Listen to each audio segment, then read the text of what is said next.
আচ্ছা দেবলীনা দি, আমরা যারা শহরে থাকি তারা মূলত নিজেদের মনের ভারটাকে ক্লান্ত করার জন্য চারিদিকে বেরিয়ে পড়তে চাই, ঘুরতে বেরিয়ে পড়তে চাই। এই যে ঘুরতে বেরিয়ে পড়তে চাই বা এই যে চলে যেতে চাইছি, থাকতে চাইছি না, বা থাকলেও 3 মাস কাজ করলাম তারপরেই মনে হচ্ছে, বা 3 মাস একই রকম ভাবে থাকলাম তারপরেই মনে হচ্ছে যে একটু অন্য কিছু যদি হতো, একটু বাইরে যেতে পারতাম, একটু যদি ঘুরতে যেতে পারতাম, তাহলে মনটা হয়তো হালকা হতো বা শান্ত হতো। এই জিনিসটা কেন হয়? আসলে দেখ, আমরা তো মোস্টলি শহরতলিতেই থাকি, শহরতলি বেস্ট আমরা এখন বসবাস করি।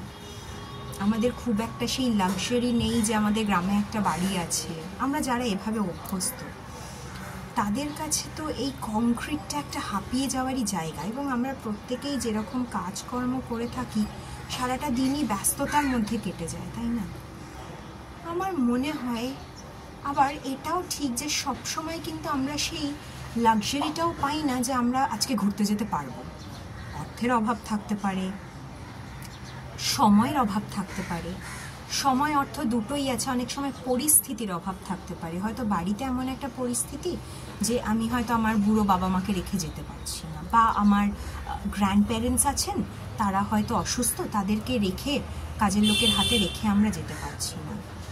তো আমাদের একটা দুঃখ হয় না? ওটা তো আমাদের সেন্স অফ রেসপন্সিবিলিটি, ওই বয়স্ক লোকেরা বা কাজের প্রতি আমাদের কমিটমেন্টটা বা সব কিছু।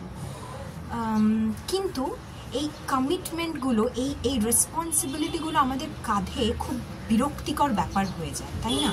হঠাৎ করে ছোটোবেলা থেকে আমরা কোনো রেসপন্সিবিলিটি নিইনি, আজকে হঠাৎ করে আমাদের চাকরির রেসপন্সিবিলিটি, পরিবারের রেসপন্সিবিলিটি, গ্র্যান্ড প্যারেন্টস, নিজেদের প্যারেন্টস, তারা এজিং প্যারেন্টস, তাদের রেসপন্সিবিলিটি যখন চলে আসে তো তখন খুব টায়ার্ড লাগে, তখন খুব ফ্রাস্ট্রেটেড লাগে, তখন আমরা পালাতে চাই।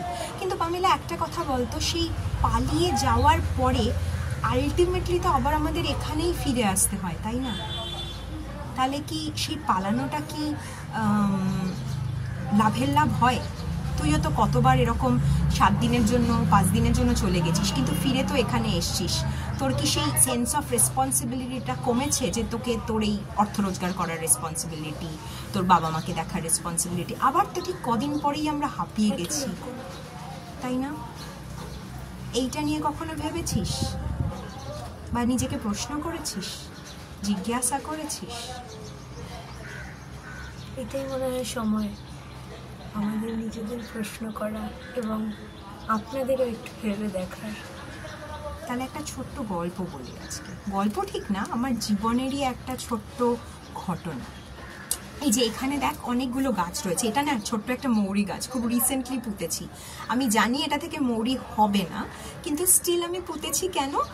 চোখের শান্তি, মনের শান্তি, আর এই বীজগুলোর থেকে একটা জন্ম, একটা সৃষ্টি। ওই বীজটা জড় পদার্থ ছিল আমার কাছে, কিন্তু আজকে ওই বীজগুলো, সেই মৌরির বীজগুলো দেখুন কি সুন্দর গাছ হয়ে গেছে। তো কোথাও না কোথাও এটা একটা মনকে শান্তি দিচ্ছে না?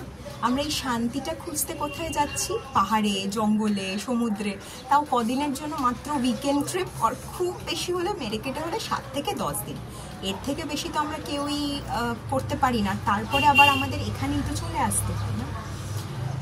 তো অনেক ছোট যখন ছিলাম তখন আমি স্কুলে পড়তাম। এক্স্যাক্ট আমার ক্লাসগুলো মনে নেই, কিন্তু আমার এটুকুনি মনে আছে তখন আমি সকালবেলা স্কুলে যেতাম আর বিকেলবেলা স্কুল থেকে আসতাম, ঠিক আছে? তার মানে আমি ক্লাস 5-6-এ পড়ি হবে, বা 4, এরই মধ্যে। তো সেই সময় আমার বাবা আমাকে একটা জবা গাছ এনে দিয়েছিলেন।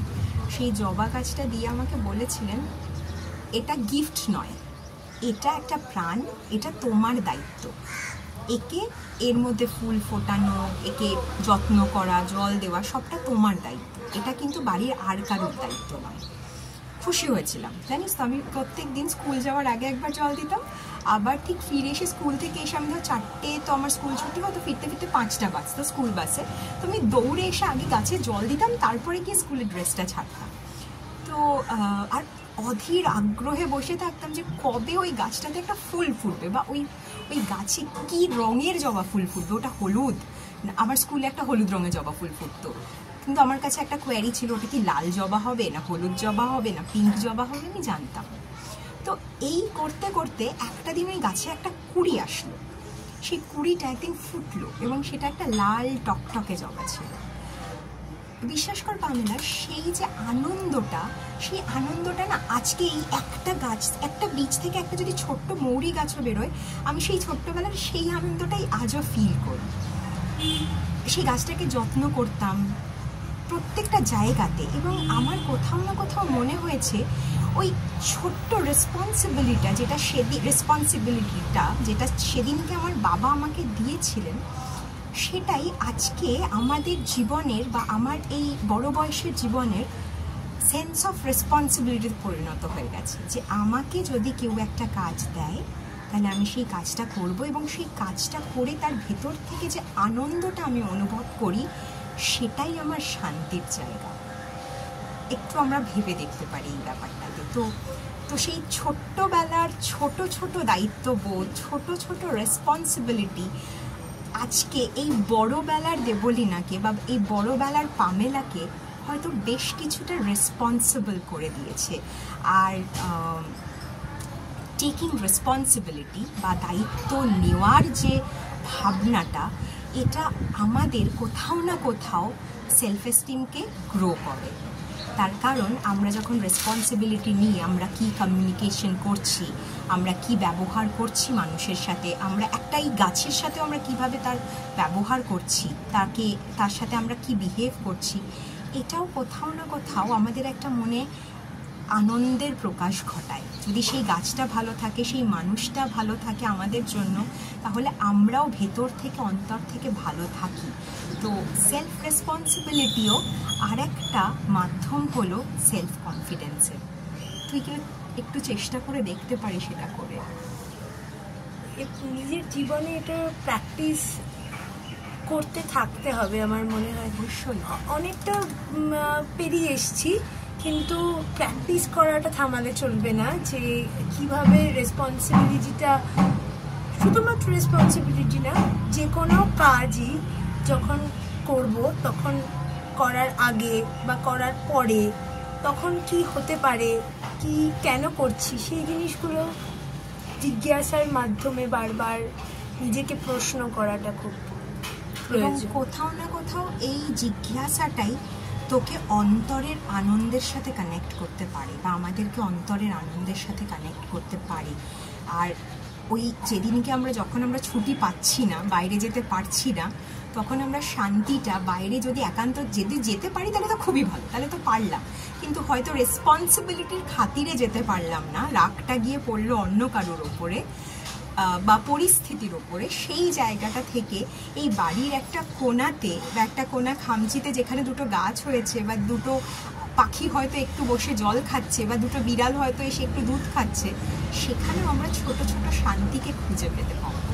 একটা কানেকশন তৈরি হবে আমাদের প্রকৃতির সাথে এবং আমাদের চারপাশের পরিস্থিতির সাথে। সেটা কি আপনাদের সাথে হয়? বা যদি না হয় তাহলে আজকে থেকে আমরা সবাই মিলে প্র্যাকটিসটা করা শুরু করে দিই। অবশ্যই জিজ্ঞাসা করুন যে আপনার রেসপন্সিবিলিটিটা আপনাকে কি ভারী করে দিচ্ছে, নাকি আপনার এই ছোট্ট ছোট্ট রেসপন্সিবিলিটিগুলো আপনার অন্তরের আনন্দের সাথে কানেক্ট করে দিচ্ছে। জিজ্ঞাসা করুন। আমরাও করছি, আপনারাও করুন।